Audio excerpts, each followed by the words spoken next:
بسم اللہ الرحمن الرحیم۔ حضرت سیدنا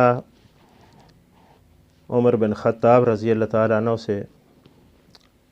سیدہ ام کلثوم بنت علی علیہم السلام کے نکاح کی جو بات ہے وہ بخاری شریف کی اس روایت پر اس کی بنا رکھی جاتی ہے۔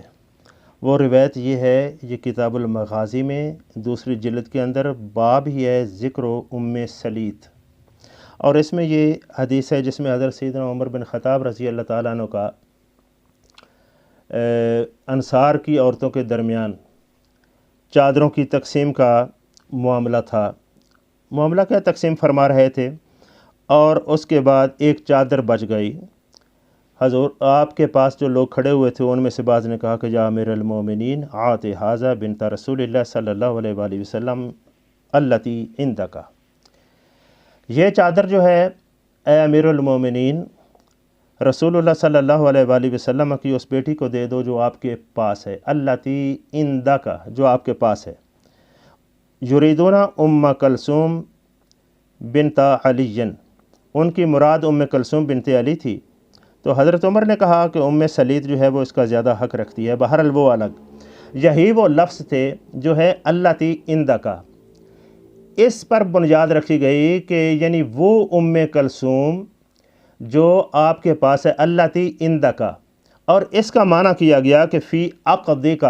جو تمہارے عقد میں ہے، جو تمہارے نکاح میں ہے۔ تو لہٰذا صحیح بخاری سے ثابت ہو گیا کہ ام کلثوم بنت علی حضرت عمر فاروق رضی اللہ تعالیٰ عنہ کے نکاح میں تھیں۔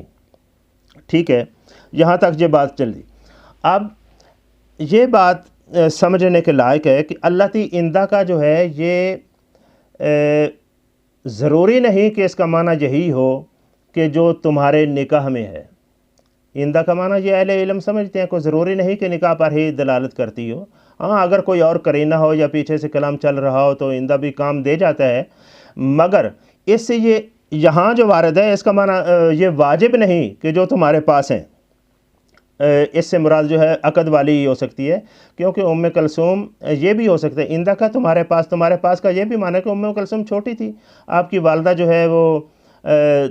پردہ فرما گئیں، اور امہات المومنین انہی گھروں میں رہتی تھی جن میں حضرت حفصہ بھی تھی جو حضرت عمر فاروق رضی اللہ تعالیٰ عنہ کی صاحبزادی ہیں، اور امہات المومنین میں ان کے پاس جو تمہارے پاس ہے ان کو یہ بھی ہو سکتا ہے۔ یعنی باقی اس میں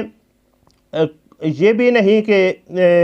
نکاح بالکل نکاح میں نہیں ہو سکتی۔ میرا کہنے کا مطلب یہ ہے کہ اس میں یہ ضروری طور پر یا واجب طور پر یہ سمجھ لینا کہ یہ نکاح کی بات ہے تو یہ درست نہیں ہے۔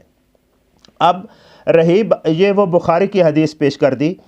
ذکر و ام سلیت، یہ صفحہ ہے 582 دوسری جلد کا کتاب المغازی، جس پر ساری بنا ہے۔ اب مختلف کتب سے جہاں بھی اس نکاح کا تفصیلی تذکرہ موجود ہے وہ انتہائی نازیبہ ہے۔ کوئی بھی کتاب اٹھا کر دیکھ لیں جس میں اس کا تذکرہ ہو، کوئی بھی کتاب نازیبہ ہے، جو لائق ہی نہیں نہ سیدنا عمر بن خطاب رضی اللہ عنہ کے لائق ہے، اور نہ ہی سیدنا علی المرتضیٰ کرم اللہ وجہہ الکریم کی شان کے لائق ہے جس طرح کی داستان جو ہے وہ بنائی گئی۔ بلکہ میں تو کہتا ہوں اس داستان کو دیکھتے ہوئے وہ اتنی منکر ہے کہ ویسے ہی بندہ جان جاتا ہے کہ یہ گھڑی گئی۔ اب اس میں ایک مشکل جو ہے وہ یہ ہے کہ یہ تو کتب میں جو کچھ بھی درج ہے یا جس پر انحصار ہے، بات اس وقت تک نہیں کھلتی جب تک کہ پورا استیعاب نہ کیا جائے ان روایات کا۔ یہ تو ممکن ہے کہ یہ کہا جا سکے کہ حضرت عمر بن خطاب کے نکاح میں ایک سے زائد یعنی 2 ام کلثوم نامی بیویاں تھیں، یہ بھی ممکن ہے، مگر یہ کنفرم ہے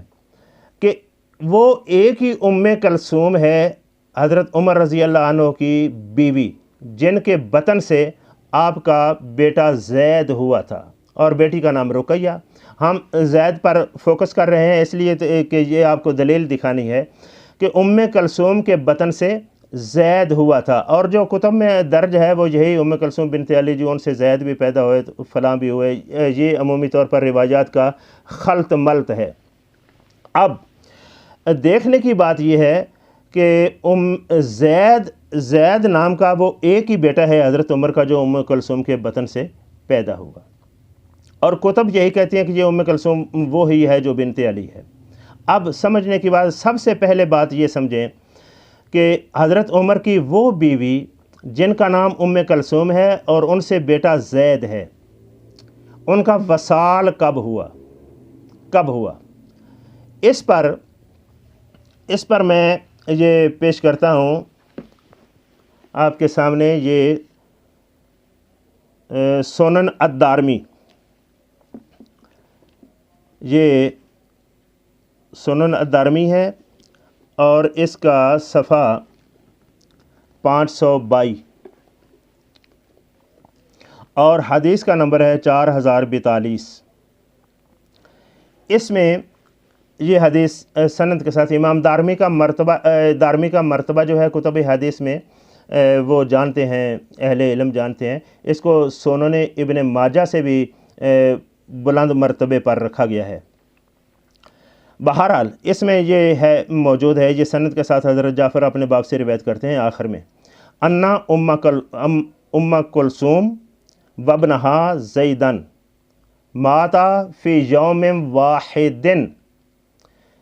کہ ام کلثوم اور ان کا بیٹا زید یہ دونوں ماتا فی یوم واحد،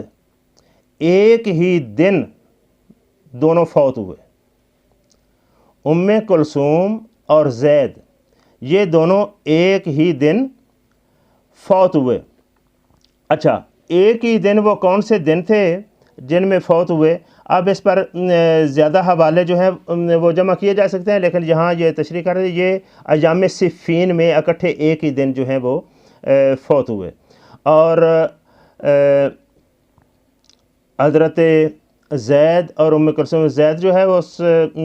جنگ میں وہ شہید ہوئے اور ان کا صدمہ نہ سہتے ہوئے ان کی والدہ کا بھی انتقال ہو گیا۔ ام کلثوم یہ کنفرم ہو گیا، یہ سند کے ساتھ موجود ہے، اس پر حوالے اور اگر کوئی تتبع کریں بہت مل جائیں گے۔ اچھا، ام کلثوم بنت علی، یہ تو واضح ہے کہ حضرت علی المرتضیٰ کی بیٹی ام کلثوم جو سیدہ خاتون جنت کے بطن اطہر سے ہے وہ ایک ہی ہے ام کلثوم۔ اب وہ ام کلثوم جو ہیں وہ ان کا وصال کتب میں کہاں موجود ہے اور کب تک موجود ہے؟ میں آپ کو پہلے کہوں کہ یہ حضرت سیدنا علی المرتضیٰ رضی اللہ تعالیٰ عنہ کی بیٹی ام کلثوم، ان کا وصال کربلا کے بعد ہوا ہے،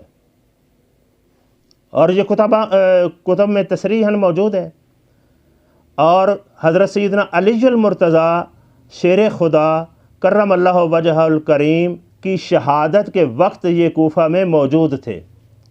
بلکہ یہاں تک ہے کہ وہ رات جس کی صبح آپ پر حملہ ہوا وہ رات آپ نے ام کلثوم کے بیت میں گزاری تھی، بسر کی تھی۔ تو مطلب یہ ہوا کہ حضرت علی المرتضیٰ کی شہادت صفین تو پہلے ہو چکی ہے، وہ ام کلثوم اور اس کا بیٹا زید جو حضرت سیدنا فاروق اعظم رضی اللہ تعالیٰ کا بیٹا ہے اور ام کلثوم ان کی بیوی، وہ تو صفین میں پہلے دونوں جو ہیں وہ وفات پا چکے ہیں، ماتا فی یوم واحد۔ تو اب یہ جو علی کی ام کلثوم ہے جس کی کتابوں میں تصریح ہے، جو شہادت مولا علی پر موجود ہے، جو کربلا میں موجود ہے، وہ کون سی ام کلثوم ہے؟ اگر وہ حضرت عمر کے نکاح والی ہی ہوتی تو ان کا تو وصال چاہیے صفین میں، ان کا جہاں تک، تو یہ بہرحال مشکل ہے، اس لیے ایسا لگتا نہیں کہ معاملہ ایسے ہو جس طرح کہ یہ نکاح کا ایک بنایا گیا ہے۔ بہرحال اس پر میں ایک حوالہ پیش کر دیتا ہوں، باقی اس پر تصریحات دیگر دیکھی جا سکتی ہیں، جو بھی تتبع کرے گا اس کو مل جائے گا۔ مثلا یہ ہے طبری تاریخ الامم والملوک، یہ اس کی مجلد ثالث ہے یہ، اور صفحہ ہے اس کا 157۔ اس میں سیدنا علی المرتضیٰ رضی اللہ تعالیٰ عنہ پر ابن ملجم کا وار کرنا اور اس کے نتیجے میں جو کچھ بھی ہوا یہ واقعہ بیان کرتے ہوئے کہتے ہیں اذ ناداتہ ام کلثوم بنت علی وہی تبکی، ام کلثوم بنت علی انہوں نے ندا دی روتے ہوئے ابن ملجم کا پتہ کی طرف، یعنی ندا کا رخ کرتے ہوئے اے عدو اللہ، اے اللہ کے دشمن، لا باس علی ابی، میرے ابا جی کا کیا قصور تھا، وغیرہ، واللہ مخزیک، واللہ مخزیک، اللہ تمہیں رسوا کرے۔ تو مطلب یہ کہنے کا یہ ہے کہ یہ تو کنفرم ہے کہ مولا علی کی شہادت پر موجود ہے، اور ویسے بھی آپ امام یوسف نبہانی رحمۃ اللہ علیہ اور اس طرح کی دیگر، یہی تبری اور اس کے علاوہ دیگر کتب، یہ ایک حوالہ نمونے کے طور پر میں نے دیا ہے کہ وہ تصریح کرتی ہیں کربلا میں بھی ان کا وجود ہے، ان کا وجود کربلا کے بعد ان کا وصال ہے حضرت ام کلثوم کا۔ تو یہ سمجھ سے بالاتر ہے کہ ام کلثوم جن کا واقعہ کربلا کے بعد وصال ہے، اس ام کلثوم کو حضرت عمر کے نکاح میں ثابت کرنا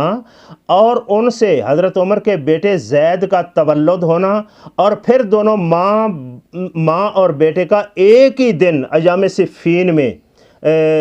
وفات پا جانا، یہ عقل سے ماورا ہے، یہ کوئی منطقی بات نہیں ہے، اس پر کوئی ضد نہیں کرنی چاہیے، بلکہ تحقیق کے ساتھ اگر کوئی اس کا مثبت راستہ نکالتا ہے تو ٹھیک ہے وہ تشریحات پیش کرے، ورنہ صورت یہ ہے کہ نکاح کی جو صورت ہے اگر اس کو پڑھا جائے تو واضح ویسے ہی پتہ چل جاتا ہے کہ یہ ایک نازیبہ سی داستان ہے، پتہ نہیں کس نے کوئی